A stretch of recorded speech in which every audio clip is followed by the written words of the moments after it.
to go away from each other. They start to get closer. Those axes aren't very distinctive anymore. So that's when you notice you'll see a ball that has wider flare rings, and then they narrow up, and they might flare up, they might increase again. But what happens is, at certain points traveling down the lane, this ball may lose the ability to want to change directions. And what's the one thing that has to make it change directions? Friction. And if there's not enough friction, it will not change directions. So what I was trying to do here in the concept is, even as you tilt it out across that axis, it maintains its differential a lot longer than any other part right now in the industry.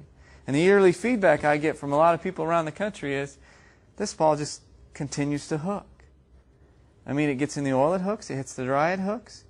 And even when they're broke down, even when they're starting to go away, or you'd think it would lose some energy, it still continues to hook. Because it does maintain its differential longer. It's not going to maintain it all the way through the lane. No ball will. Because at this point right here, this shape almost gets to the point where we lose differential, but we keep it longer than any other part in the history of bowling. And that's the next direction that we're going to have to go in the sport of bowling, is designing these balls that as they're traveling down the lane, they're maintaining, they never lose it. Having facets to the core, or shapes or protrusions in certain spots to maintain it. This is the first step in that direction. That's why this ball is so unique, and that's why I'm so excited about it, because it's a different direction. Okay? So that's the theory behind the core. The other added bonus, there's less dynamic integrity taken away from the ball in drilling. You notice that the indentions fall in strategic spots, because when we do put holes in the ball, a lot of times we can change the dynamics. Now what happens is, if you drill a ball for one player and he has great success with it, but the other player comes in, says, hey, drill one just like you drill my buddy, and they're pretty close to each other, but one guy has a 13/16 thumb and the other guy has an 1.1/16 thumb. Or he likes to drill, you drill him a little deeper, the tops, you drill into him, you drill more of the core mass out. So the ball's actually different. You actually change that split between the Y and the Z, and you change the shape more. What I was trying to do here also was to give you a shape that doesn't change as much. Notice the pin above the fingers, pin below the fingers. We're still just barely taking out a little bit of that core. Not nearly as much as we'll do with a lot of other products on the market. So that's another thing, is it maintains its dynamic integrity after drilling. Or some of these people are teaching you methods of drilling balls and actually drilling and trying to change the shape. But that is not consistent from ball to ball to ball. I'd rather you not change the shape too much. I'd rather you keep the dynamic integrity of the part. Okay, so we'll go to the next one. So here's the other scenario. So we built this weight block and we say, oh my gosh, I really like this. And we tested it with a couple different covers, and we tested. But we came up with a new design and a cover. Some changes to it. After talking to our chemist who builds our products for us, we kept saying we need a cover stock that's going to give us a couple things that we're missing.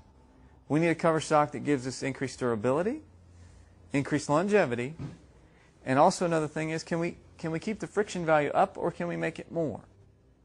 Well, he came back to us and he said, well, we're going to try a couple of different things here. He changed, if you think about the way a cover stock's put together, and you see think of it like a sponge, okay? Think of it, and the fact is, the more pores, the more porosity, the more it hooks. Now, the USBC just came through with their ball motion study, just published the information, and what they said was, there's two factors most important to creating hook in a bowling ball, and that is coefficient of friction and oil absorption. Now, oil absorption, I think, is a byproduct, and I'll be the first to say I think it's a byproduct of porosity, but there's no way for them to measure porosity other than to measure how fast the oil goes into a bowling ball. I think there's more to it than just the coefficient of friction and the oil absorption rate. Oil absorption is the only way they can actually define it right now. I think if they could define and have a better picture of what the cover stock looked like in relation to peaks and valleys and surface area touching the lane, that would be a better, but they don't have a method of doing that right now. So their theory right now is that oil absorption, the quicker the oil absorption rate, the more a ball hooks. But we also know too is the faster the oil absorbs into a bowling ball, it's like a sponge. You set a sponge on the counter in the water, eventually it's going to take all the water into the sponge, isn't it? So it's the same thing that happens to a bowling ball. Eventually, the oil is going to fill the pores of this bowling ball. And if you don't maintain it, it's going to lose its ability to hook, or its ability to create as much friction as it did when you first had it. And I'll tell you something else too is, a lot of times the oil doesn't go into the polyester. The core is a polyester core. It is actually an increased density core. And it has less porosity. So a lot of times, so the oil filters into the cover stock, does not filter into the core. So it's going to reach its point where it doesn't have any more distance to go. So what I asked my chemist was, I said, so oil absorption, is it that we need to be more porous and we need to have more oil absorption to hook? And he says, no, it's not necessarily that. There's a couple of different things we can look at. If we change the way the matrix is built, we change the elasticity of the cover stock a little bit, we can tighten the matrix. You think of it like a net. And as we stretch, or think of it like a spider web. As you stretch the spider web, there's less holes in it and the holes become tighter. But you still have pliability and flexibility to the cover. We change the ratio, we shoot it at a different ratio, and we change a couple of additives to the cover to create actually a little less oil absorption rate, but we create still more elasticity to the cover. We still maintain hook.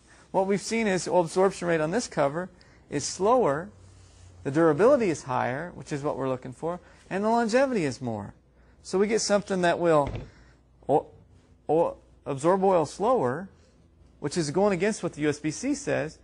But I just read yesterday or 2 days ago that there's another manufacturer out there in the market today that also is claiming the same thing.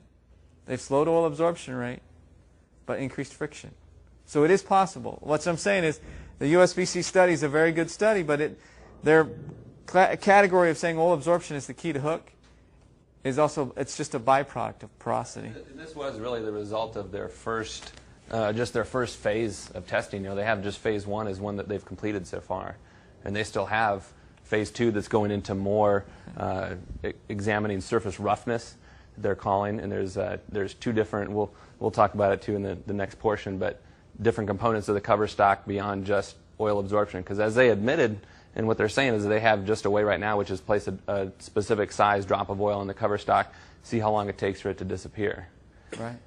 And like I said, the different kind of conflicting results right now, and the different theories and stuff that you'll hear is oil absorption good or is it bad?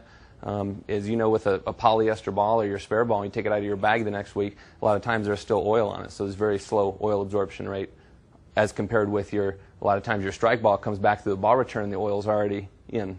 Mm-hmm. It depends on where you're at and the patterns you're bowling on and the type of surface that you have on your ball, but